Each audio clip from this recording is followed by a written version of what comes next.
some of these things that I talked about are, some of these things I talked about, the topics or some of the stories, are actually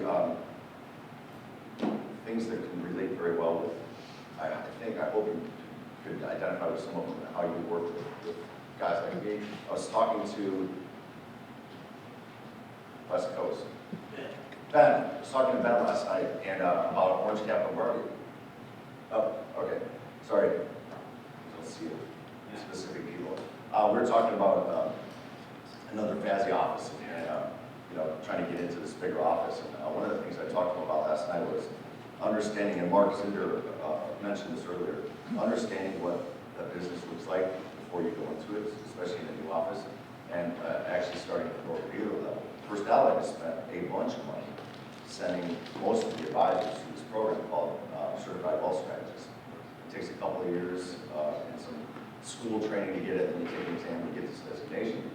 Well, part of the understanding of that is this whole, you know, instead of being a broker, being a comprehensive wealth manager. And connected to that is First Allied's platform, which promotes this use of, you know, liquid managed money, some annuities, and some alternative investments. And they've spent a lot of money rolling this program out.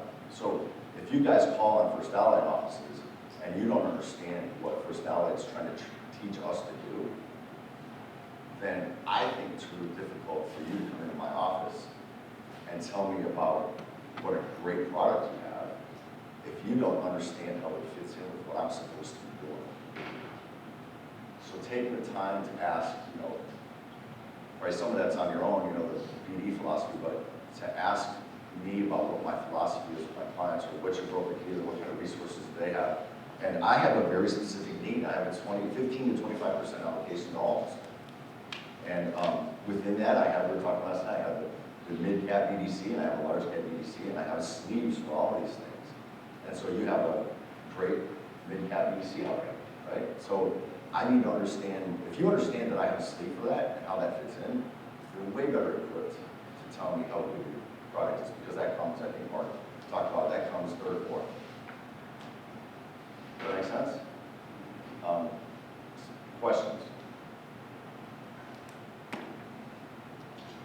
Did the gatekeeper, anybody have gatekeepers in the offices you call to? How important are they, huh? I'll tell you what. Yeah,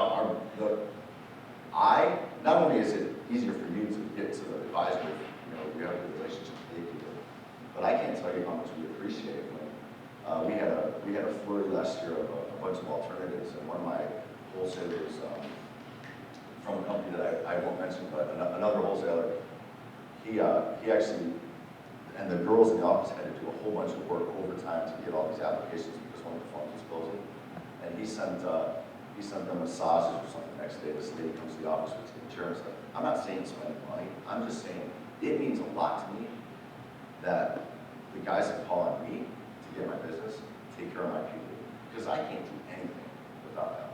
Nothing. We value them, we treasure them, and we try to take care of them ourselves. But when one of our partners takes the time and effort to take care of them, even with a nice note or a phone call, we really appreciate that. So I think the gatekeeper portion of the book is pretty critical to what you guys are trying to do too. Do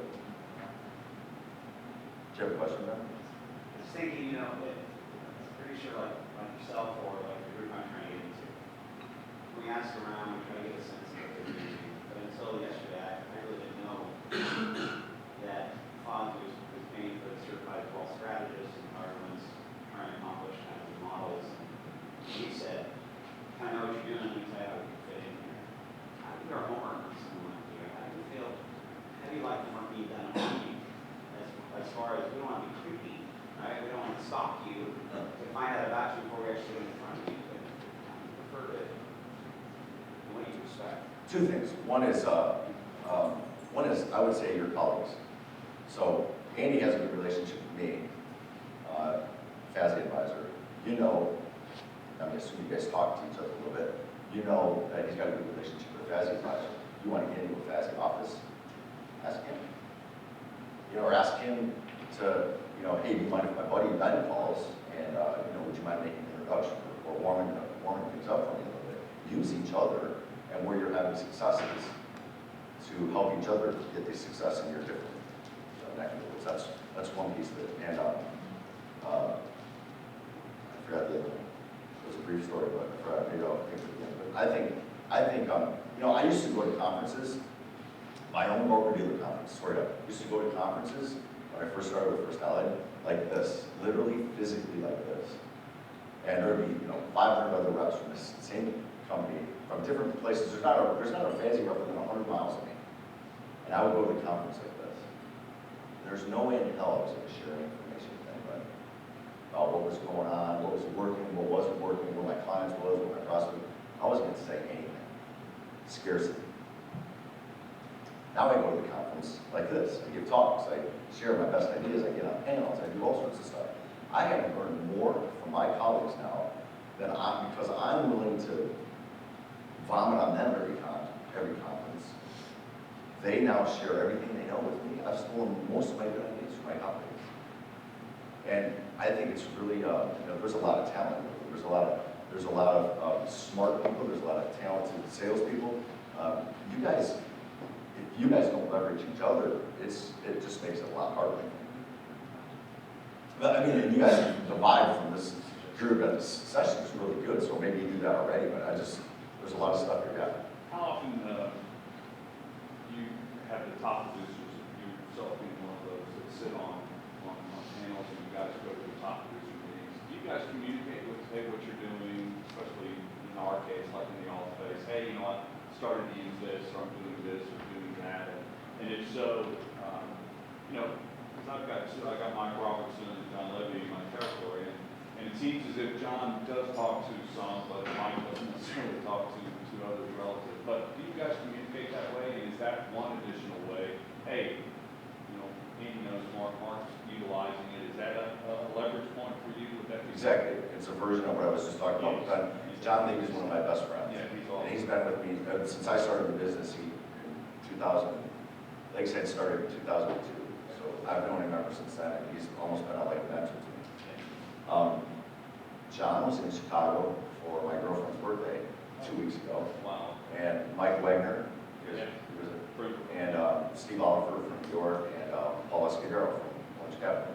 So they were all in Chicago for a birthday party. And we socialized and had a few cocktails, but really the most powerful time that we had in Chicago was we had a 3-hour lunch at a big long table. The girls were all at once talking about stuff. But we were, well, actually one of them was an advisor, so she was with us because we were talking about business. We exchanged more ideas in 3 hours with each other. And I haven't been using the oil and gas strategy much, and John's been a real big proponent of that. He's basically talked me into, I have now reached out to the U.S. Energy guy, or whatever he is, to come in my office and, you know, tell me why I should be, you know. So yeah, we do. We do it all the time. It's really powerful. That's what I was saying, Ben. If he knows that I'm the advocate for Heinz and you're trying to get in there, that does go a long way. We'll be all together again in February. The top 50 guys. So make your phone calls. You know, I'll do some work at it, do some espionage for you at the conference. But it does work. And listen, it's another way to connect. You know, Paul trusts me. And if I'm using something, it doesn't mean no offense. It just means a lot more than you tell them it's good.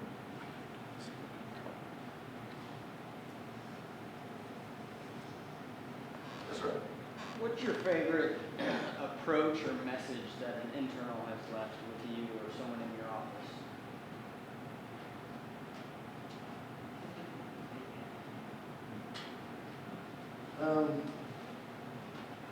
It's obviously very, very difficult to get calls back. That's the challenge we have on a daily basis. So has there been something, a meaningful impact or? Yeah, there's a wholesaler that we've known for a long time that actually told us that he really understands our philosophy, this whole thing about the sleeves and alternative space. He's actually a new guy. We don't do that many, but I called him and I said, what do we do when we usually do with this guy? I called him, I said, here's this case, I did this and that. And he goes, I'm the wrong guy. He goes, you don't want, you know, Nationwide or John Hancock's got it. That's the better case for you. So he actually, he gave it to him, you know, about solving my problem. You know, a lot of times, if you're a carpenter, the whole world looks like a nail, you know? And can you solve my problem? And you're like, oh yeah, I can solve your problem. I got 3 great products right here. Well, it might not actually be the right thing for the client. And that was really, that left a very good impression. This guy, we would follow him wherever he went. He actually came from a fund representing a fund company to an annuity company that we never used. We followed him. That's a relationship.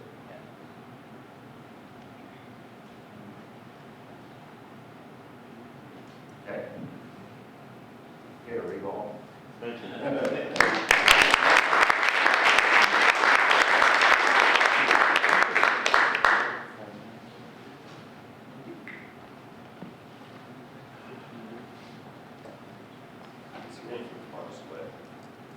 knew you were a good guy. Well, it takes to have a great guy to have 3 girls. That's right. Me too. You need talents. Hey, you want to tell them about the first time you called in my office? I told that last night. First time showed me Chesterton, Indiana, on my way home from Indianapolis. So my turn at the time, John Dunn, said, hey, I got this for sale I got. We don't know for sale, we just got a selling agreement. I didn't know what we were dealing, I didn't know where it was.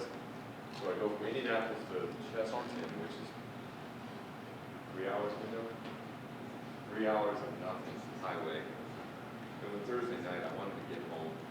And I show up at this clock tower in, some dive on the side of the road, waiting for the advisor.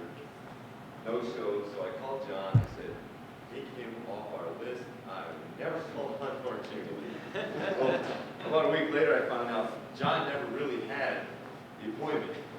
The assistant just said, I'll see if Mark's available. So luckily, we called on Mark again because it turned out to be a very beneficial relationship for all of us. So I would encourage you to go back through those lists of advisors that maybe have do not call, or that has been driven from you, zone 10 from you, or someone previously in your territory. Maybe take another look, because it could end up to be someone like Mark. So now, as we begin to wrap